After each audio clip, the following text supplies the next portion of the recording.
बोया है, उनके हर एक वो आवश्यकता को आप पूरा कीजिएगा खुदावंत यीशु।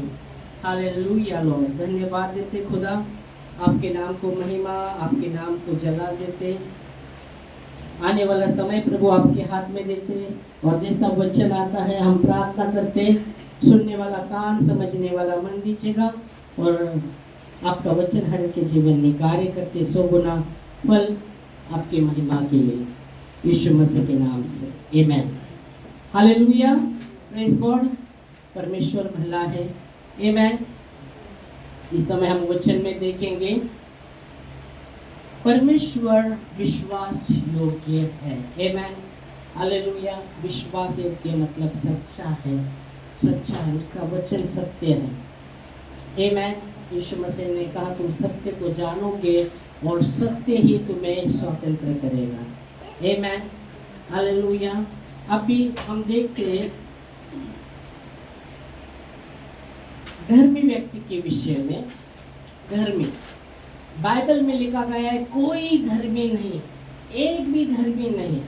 व्यवस्था के अनुसार कोई धर्मी परमेश्वर के सामने हो नहीं सकता। पर धर्मी कैसे होते हैं? यीशु मसीह पर विश्वास रखने के द्वारा ही हम धर्मी ठहरते हैं, आमेन। हालेलुया। हम देखेंगे वचन में गलती उसका 2 अध्याय, गलतियों की किताब उसका 2 अध्याय 16 वचन में लिखा गया है। गलतियों की किताब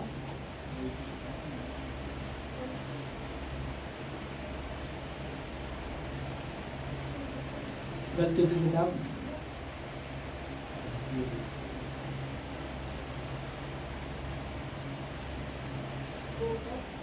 2:16। तो भी ये जानकर 2 करंथियों के बाद आएगा, 2 करंथियों के बाद, करंथियों की पहली पत्री दूसरी पत्री के बाद आएगा 2 अध्याय और 16 वचन।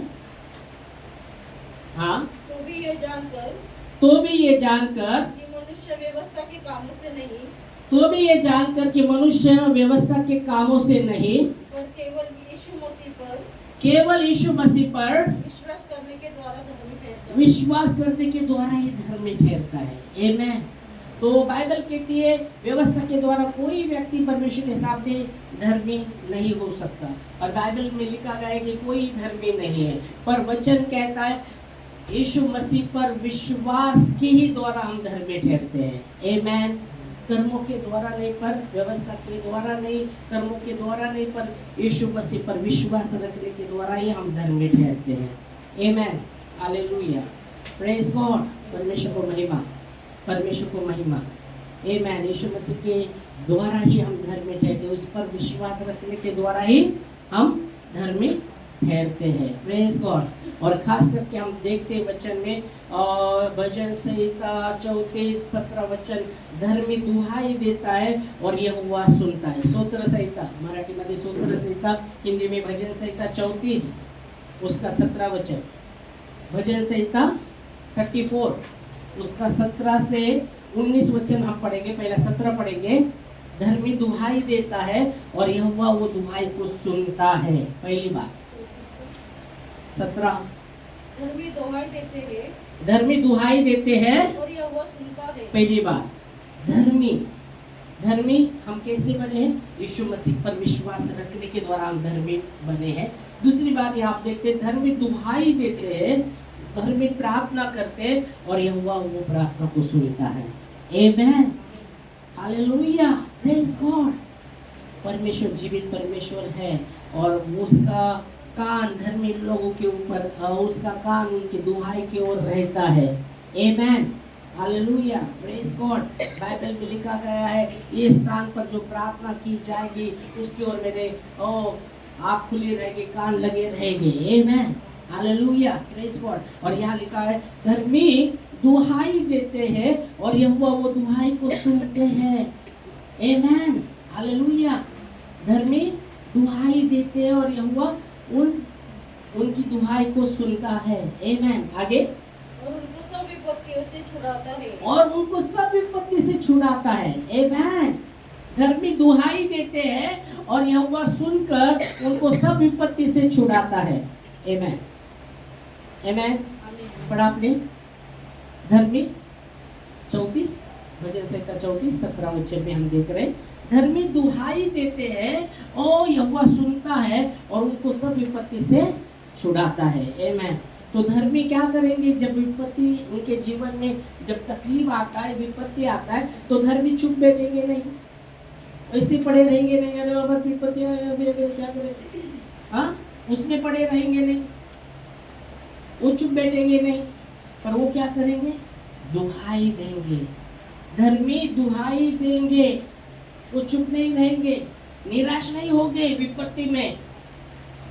बहुत से लोग जब विपत्ति आते हैं, बहुत से लोग निराश हो जाते हैं, बहुत बार लोग निराश हो जाते हैं, वो व्याकुल हो जाते हैं। और जब वो व्याकुल होते हैं, वचन कहता है, मेरे बारे में बताया था, जब व्याकुल होते हैं पहला कौन आएगा? शैतान आएगा। व्याकुल जब आप है ना, तभी शैतान आएगा तुमको बात करने के लिए। जब यीशु मसीह 40 दिन 40 रात जब उपवास फास्टिंग किए, यीशु मसीह भूखे थे, व्याकुल हुए थे और शैतान आया, तू परमेश्वर का पुत्र है, रोटी बना इस पत्थर का।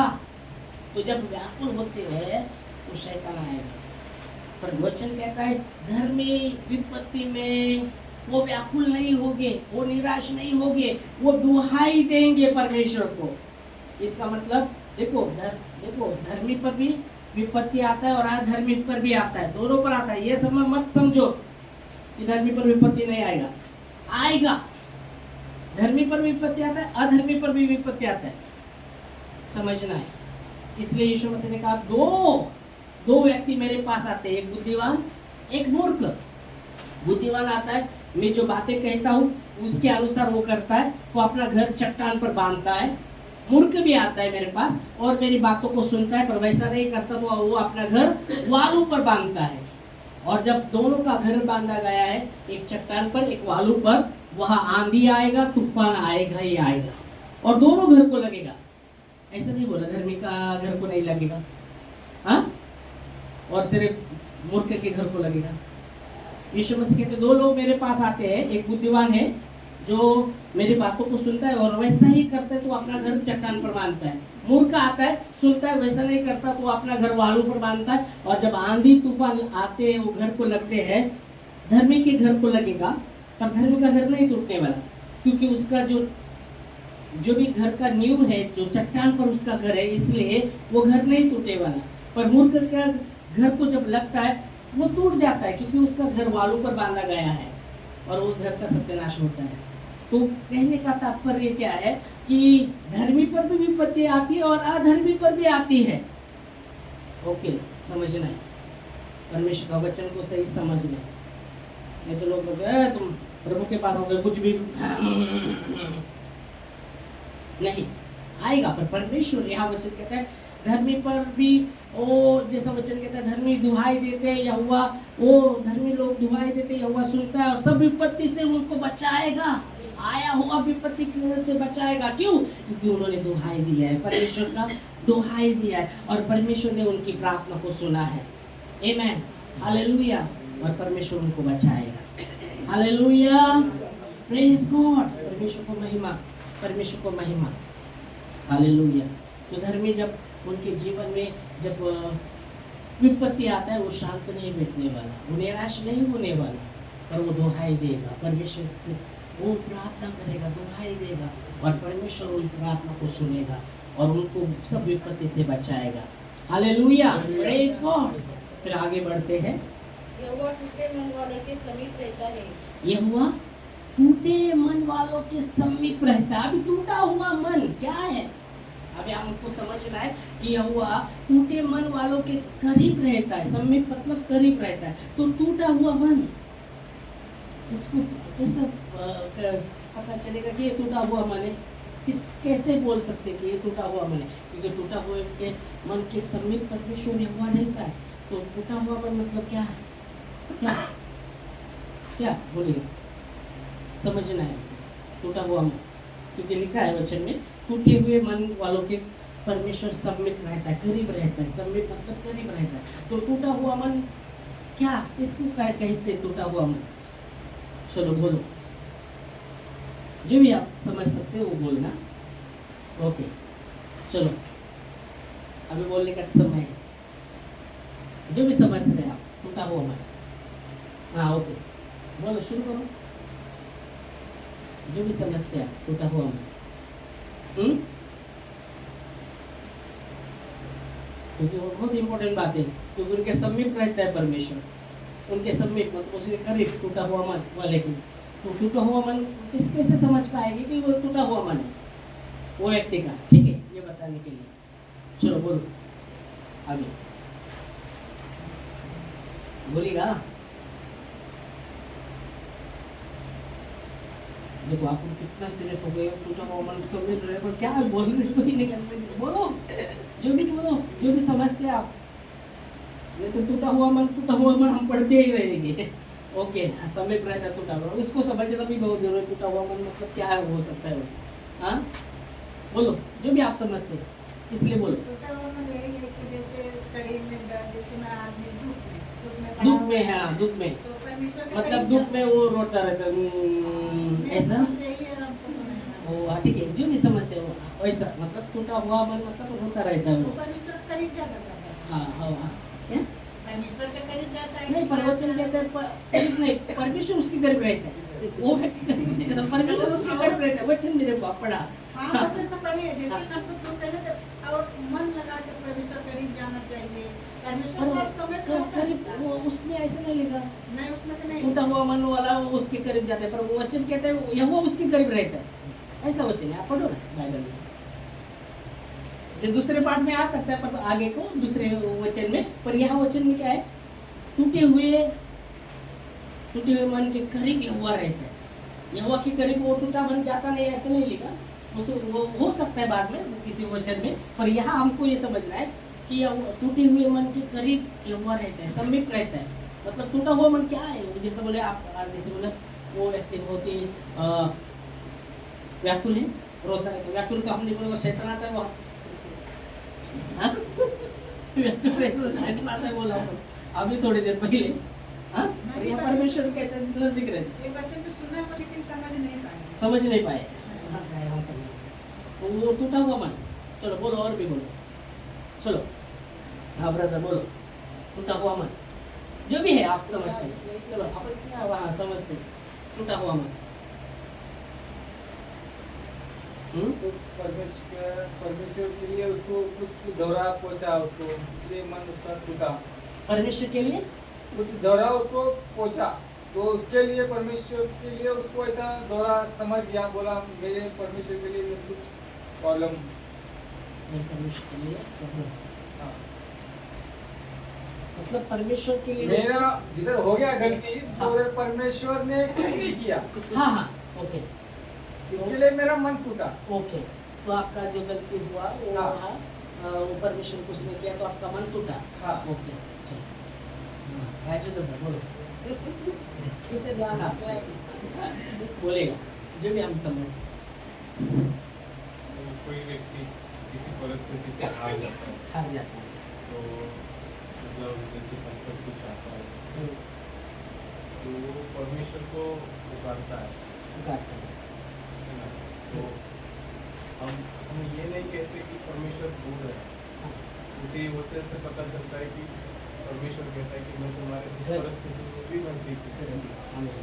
तो खास करके जो कहने का तात्पर्य है आपका, ये जो बातों से क्या समझ में आता है, टूटा हुआ मन मतलब क्या है ना, उसके करीब यह हुआ रहता है। टूटा हुआ मन जैसे मतलब जब तक एक व्यक्ति हारता नहीं, तब तक परमेश्वर का कार्य उसके जीवन में होता नहीं।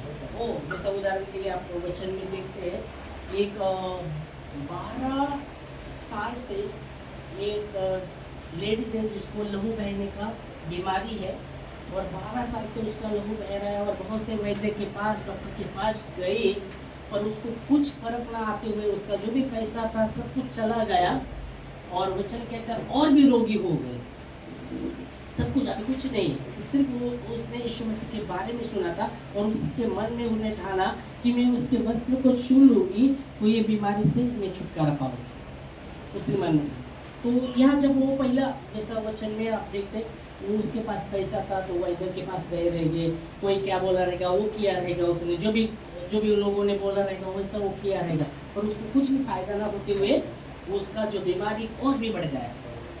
पर जब उसने मन में ठाना मैं वस्त्र को छू लूंगी, वो हार गई थी, और वहाँ जब उसने ठान लिया वस्त्र को छू लूंगी, परमेश्वर का कार्य उसके जीवन। आमीन। जब हम हार जाते हैं, परमेश्वर आप खुद करने की कोशिश करते हैं, हम खुद करने की कोशिश करते हैं और उससे कुछ भी नहीं होता। जब हम हार जाते, परमेश्वर उनके जीवन में कार्य शुरू करते हैं। आमीन। तो इसका मतलब क्या है? इसका मतलब जो हृदय टूटा हुआ हृदय, मतलब है, देखो कठोर हृदय क्या रहता है? कठोर हृदय रहता है वो घमंडी रहता है, घमंडी अहंकारी रहता है।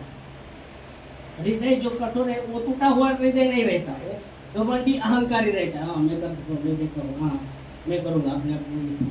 पर जब वो हृदय टूटता है, वो हृदय क्या होता है? दीन और नम्र होता है।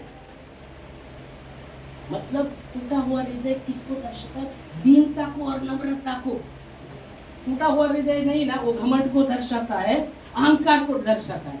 और बाइबल में लिखा गया है परमेश्वर अभिमानियों का विरोध करता है, पर जो दीन है उन पर दया करता है।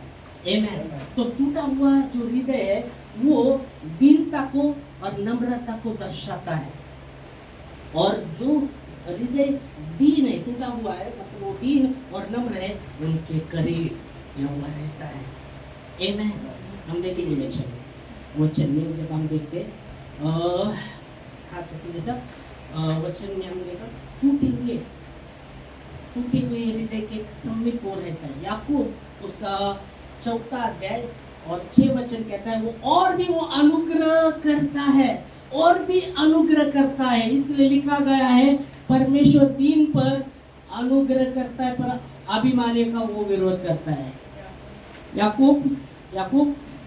याकूब की पत्री इब्रानियों के बाद आती है, इब्रानियों के बाद याकूब, निकालेंगे सबको। याकूब उसका 4 अध्याय और 6 वचन, 4 के 6 में, वो तो और भी अनुग्रह देता है। वो तो और भी अनुग्रह देता है। आमीन। वो तो और भी अनुग्रह देता है। इस कारण यह लिखा है, इस कारण ये लिखा गया है, परमेश्वर अभिमानी को विरोध करता है। अभिमानी मतलब समझ गए? अभिमानी मतलब वो हृदय टूटा हुआ नहीं है, वो हृदय अभिमान से भरा हुआ है, वो हृदय घमंड से भरा हुआ है। तो वो हृदय को वचन कहता है वो उस अभिमानी का विरोध करता है। परमेश्वर उसके करीब नहीं रहेगा, क्योंकि अभिमान घमंड ये परमेश्वर का ओर से नहीं है, ये शैतान के ओर से ही है। अभिमान घमंड की जो बातें हैं ये परमेश्वर के ओर से नहीं है, पर शैतान की ओर से। इसलिए लिखा है, ओ यीशु मसीह कहता है मेरा जुआ आप पर ले लो, मेरा जुआ हल्का है और मुझसे सीखो, क्योंकि मैं मन का दीन और नम्र हूँ और तुम अपने मन में विश्राम पाओगे। तो यहाँ वचन कहता है वो तो अनुग्रह और भी अनुग्रह करता है, पर लिखा है क्या? अभिमानी का वो विरोध करता है, पर दिनों पर अनुग्रह करता है। दिनों पर अनुग्रह करता है, और भी वो अनुग्रह करता है, और भी उन पर अनुग्रह करता है।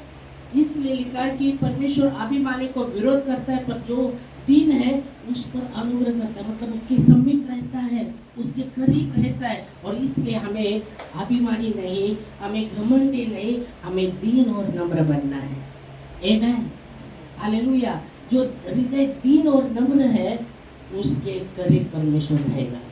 इसलिए लिखा है टूटे हुए मन वालों के करीब रहता है, मतलब वो हृदय टूटा हुआ है, वो हृदय अहंकार से भरा हुआ नहीं, वो हृदय घमंड से भरा हुआ नहीं, वो हृदय टूटा हुआ हृदय है। आमीन। हालेलुया। और वो टूटे हुए हृदय के करीब रहता है। आमीन। और पिसे हुओं का उद्धार करता है। अभी दूसरी पार्ट में उसमें ही वापस भजन संहिता 34 8 वचन में हम देखते वो टूटे हुए हृदय के करीब रहता है और पिसे हुओं का उद्धार करता है। उसके दूसरे पार्ट में क्या होता है? और पिसे हुओं का उद्धार करता है। अभी पिसे हुए लोगों का उद्धार करता है, मतलब वो पिसे हुए हैं, वो लोग पिसे हुए, उनका जब पिसे हुए बहुत से ऐसे